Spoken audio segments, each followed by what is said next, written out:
Hey guys, Johnny Nerd out here. Just turned off the AC unit, so you're going to start seeing the sweat come down. Hopefully a quick video here. I want to talk about the two biggest decisions, factors that you should be considering, that you should at least burn a couple calories thinking about before you build or buy your next e-bike.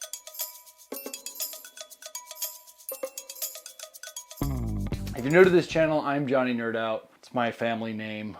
My last name is Nerd Out. It's not actually, but I am. I've been a professional e-bike builder, mechanic, repair since 2017. Started doing custom conversions. I've worked at several of the top conversion shops.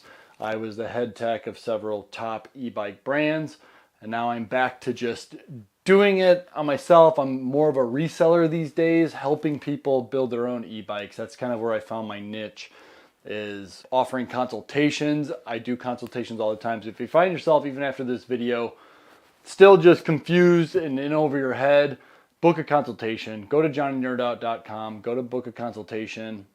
I talk to people all over the world. I get you squared away and all. So without further ado, let's get to the animal at hand. So I would say the two biggest questions, factors to decide. Now, there's tons of factors to decide. There's like offshoots of things. But I would say the two biggest things that are going to have the biggest impact are whether you should get a hub motor or a mid-drive, and whether you should have torque sensing or cadence sensing. Now I'm talking about 1,000 watt or less systems here, because once you start getting to like 3,000-4,000 watt systems, everything starts going out the window. 72 volts, everything gets. I'm talking about like street legal, depending on where you live, systems or less. So I'm going to be using a lot of analogies, so hopefully I don't lose you guys. Hopefully they make sense. We're going to start with the motor system. And now these two systems, the reason why I'm picking on these two systems is these are the things that you're going to start on. These are your platform, your foundation. Everything else you could kind of change, accessorize, fine tune, swap out. But motors and your torque sensor or your cadence sensor, you're not going to be able to really change those. So once you build on that platform or buy that platform, you're kind of stuck with it. You could change it only so much. Everything else you could really change. So those are like the two big decisions to build off of. Now, I'll just start with the motor system. Sorry, I'm getting a little ahead of myself. Let's start with the motor system. A mid-drive, I always tell people it's like a motorcycle. A hub motor is like a scooter. Gas and go, no gearbox, no changing gears or anything. You just gas and go with a hub motor. Some people that's ideal, and you want that. And there's nothing wrong with either system. You just got to think about, well, which one do I want? A mid-drive is like a motorcycle, like a small displacement motorcycle, but you have a gearbox, so you're really able to use every ounce of those, not even horsepower, but like dog power that's in that motor.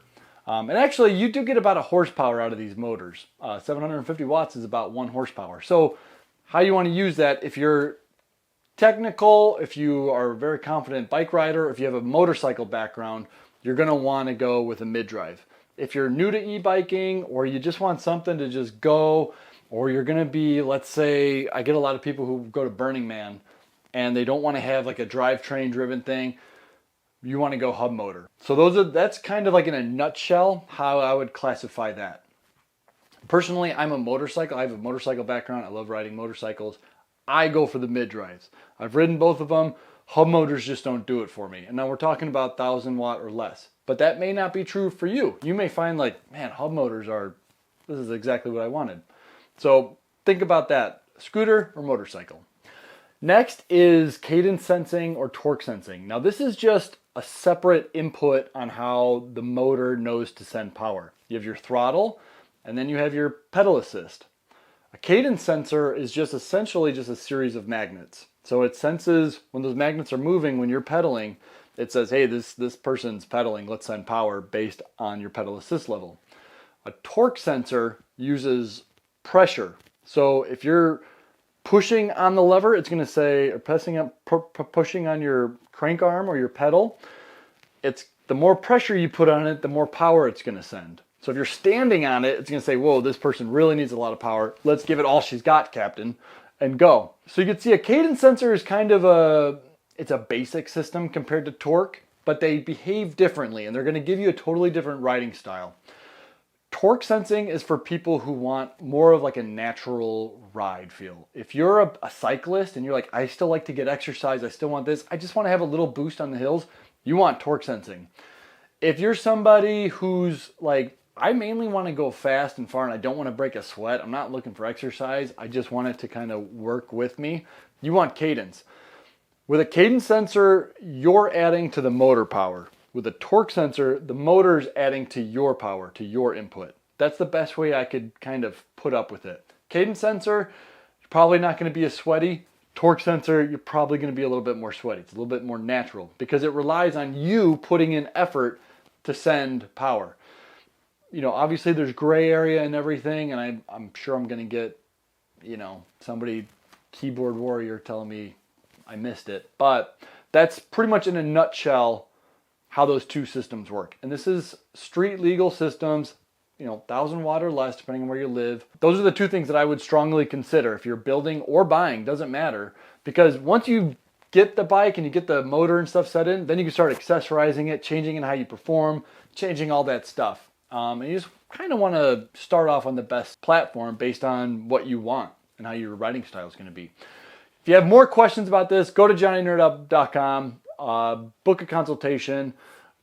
Go to johnnynerd.com if you need help. I got a forum there. If you're having questions, you want to see what other people are having problems with. If you want to buy your e-bike components, even buy e-bikes. I sell pre-made custom e-bikes.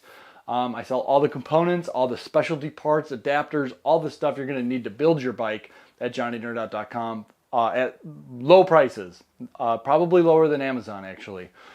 So head over to johnnynerd.com.